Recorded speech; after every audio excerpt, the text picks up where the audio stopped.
Creator? Yeah, so the more I look at the universe, just the less.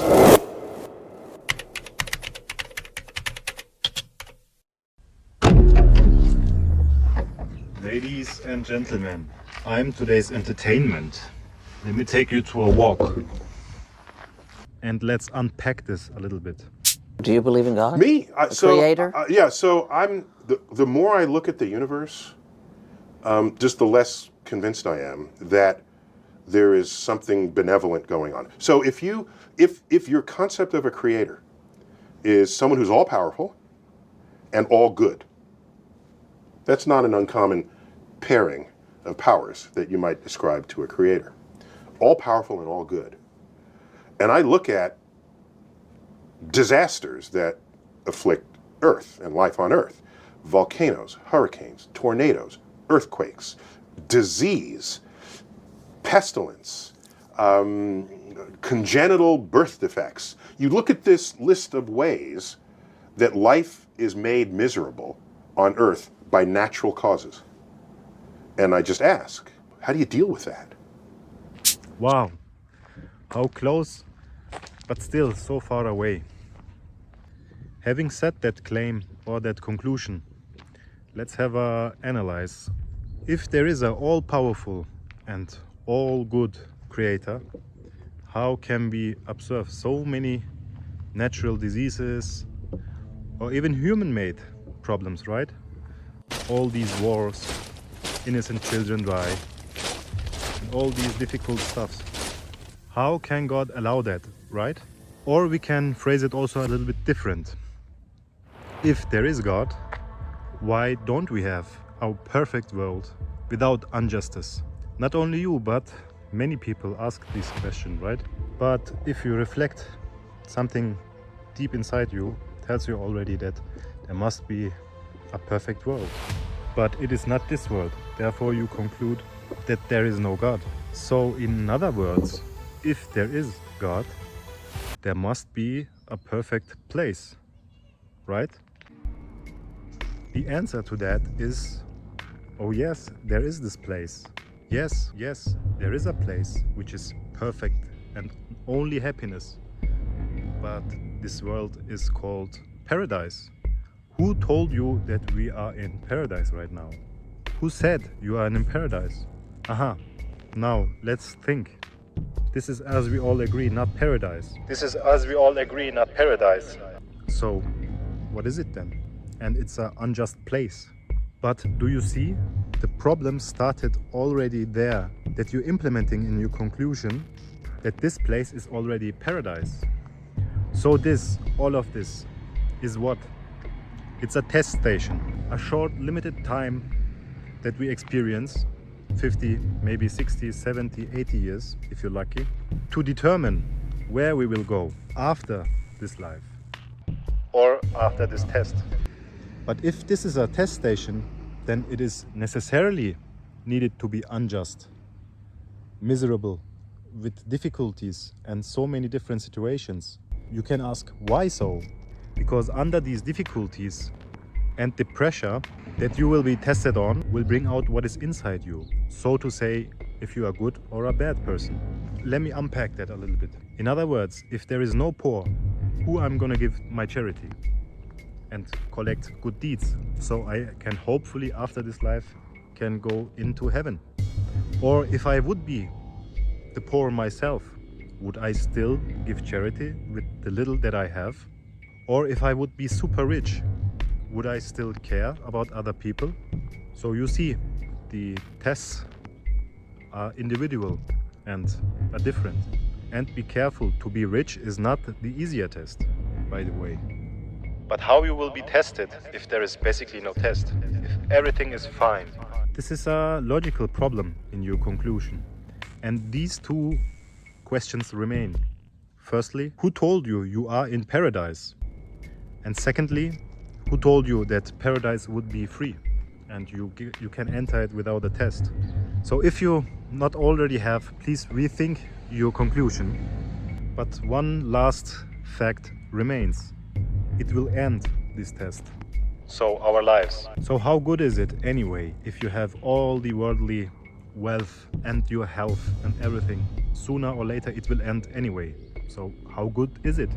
So seeing all these injustice, instead of concluding there is no God, which doesn't seem really logical and well thought through, you can ask, for example, yourself how this injustice will be paid back, how all this injustice will be compensated, how, and why can't we have justice here on Earth?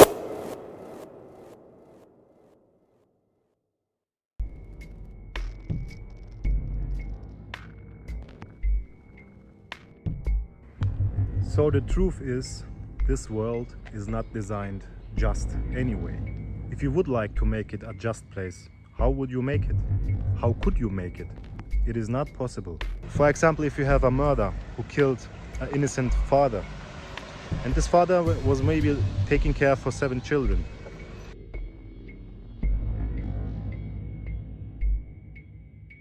You bring him to justice and you take also his life. But is it just? Maybe the murderer was a lonely wolf. How just would it be just to take also his life? What happens with the 7 children who the father was taking care?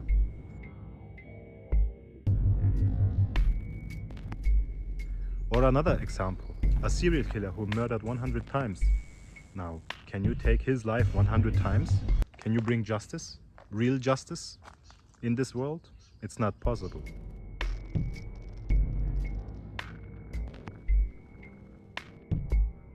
So therefore, my conclusion is not only that this God, this Creator, is all-powerful and all-good, He is also all-knowing. On top, nothing happens except with His permission. Every single move of an atom, every single leaf that falls down from the tree, and also every single bomb that falls and kills innocent children. So He will ensure that all these injustice in this test station will be paid back. That's called the Judgment Day. Every single atom's weight of good deeds or bad deeds will be shown to you, and then justice will be granted. That day, the people will depart separated into categories to be shown the result of their deeds. So whoever does an atom's weight of good will see it, and whoever does an atom's weight of evil will see it. Nothing will be left out, even such small deeds and things that you can't even imagine, like an atom. And then the injustice will be compensated. God is either not all-powerful or not all good. I have no problems if, as we probe the origins of things, we bump up into the bearded man. If that shows up, we're good to go. And that being is definitely not a white-bearded man when we talk about the Creator. It's disappointing. People which are supposed to be intelligent and smart use these kind of cheap arguments as a proof that there is no God, because this world is not comfortable. And we have to be honest, it is not a proof for anything, it is just a statement or a conclusion. So on that basis, let's rethink that. And by the way, it's not possible to make an experiment in the laboratory and come out with the results, aha, there is the proof of God. Or even the opposite, aha, there is the proof there is no God. So what he is doing is thinking and concluding based on the fact that this world is not comfortable. Now look, in general, school attendance is compulsory, which means that you have to go to school for 10 years or maybe even longer. Getting up early in the morning for 10 years, sitting still for hours, tests, final exams, maybe even detention if you have done some nonsense. But school has also its fun sides, especially during the breaks, but not only. I would say in general, it is very, very exhausting and maybe sometimes also boring. But why is that? Why can't school be comfortable? Why is school so uncomfortable and so unpleasant? Why isn't school just chill? And it could be designed like this. You just make a place, a building, and a playground for the kids, and for the older ones maybe a PlayStation, maybe a corner to chill with a TV where you can watch Netflix. It would be possible without any problems. Then school wouldn't be so unpleasant. Then it would be just a very relaxing and nice place. You can already tell it's a strange question, isn't it? Why can't be school pleasant? Why is it not? It's completely clear, I think. Because that is not the purpose of school anyway. The state even didn't think, hey, how can I build the children's in this country the most pleasant and the most chill place possible? Aha, let's build some schools. That's not what is it all about. The school is there, so the children go there and learn for life. Of course, you try to make it pleasant for them, not unnecessarily unpleasant. But school is not only for enjoyment. Well, if you know that about school, then maybe you can understand better what this world is for. Because I find it a really strange question when you hear why bad things happen in this world. Why is that so? Well, the answer is actually the same as to the analogy of school. This world is not made for enjoyment at all, not a bit. I don't even know how you can get the idea. When you go out and look to this world, how you can come to the idea that our Almighty God created this universe out of nothing so people could live there chilled. No, that's certainly not the case. And besides all these bad things happening, regardless of what's happening out there, it's already exhausting enough that I have to go out every morning and have to worry about rent or how to take care for my family. Obviously, He didn't want to make this world so that people could simply enjoy it. So that's not the purpose of this life. But this inner desire that you ask yourself these kind of questions is already an indication that there must be more. As after school, the real life starts. So what will start after this world? But anyway, to conclude that, as Neil deGrasse Tyson, you need to believe that the purpose of this life is enjoyment. Therefore, if you see miserable things going on, you can argue like that. So you need to implement the simple fact that this life is made for enjoyment. But how have you verified that? That that's the case? That's the purpose. So this creator has more than only these two characteristics. Allah is also all-wise. He created a meaning for everything. And He gave a meaning, a measure, a purpose for everything. So to this world. This world has also a perfect meaning and a purpose. The question is, will you pass this world school and this world test when school is coming to its end?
In the second part, I would like to give you a more scientific analysis. But if you got some good evidence, bring it, bring it, bring it.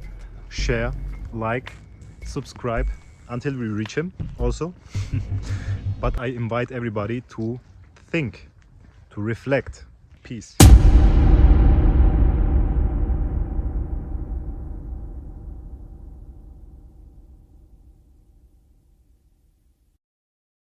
Blessed is the one in whose hands rests all authority, and he is most capable of everything.